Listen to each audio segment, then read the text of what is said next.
Smart Ahmednagar news.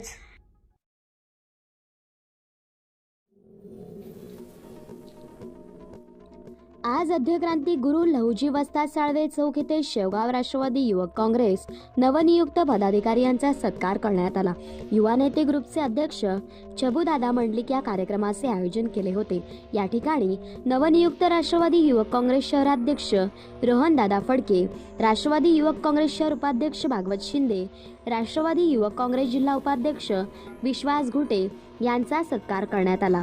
यावेळी Rashtrawadi Congress party सेवा दलचे जिल्हा उपाध्यक्ष मधुकर मोहिते, राष्ट्रवादी काँग्रेस पार्टी सेवा दल जिल्हा उपाध्यक्ष राहुल वारे, राष्ट्रवादी काँग्रेस पार्टी सेवा दल शेवगाव शहराध्यक्ष विशाल गायकवाड, राष्ट्रवादी काँग्रेस पार्टी सामाजिक न्याय विभागाचे शहराध्यक्ष सोमनाथ मोहिते, सावली दिव्यांग संघटनेचे अध्यक्ष गणेश महाजन तसेच सामाजिक कार्यकर्ते किशोर गायकवाड, अजय भालेराव शोकत, शेख सचिन केमसे भैया, जगधने विकास रोकडे, आकाश रोकडे, अनिकेत मंडलिक इतर मान्यवर उपस्थित होते। विकास भैया Shelar reporter, bureau report, smart Ahmednagar news.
Smart Ahmednagar news.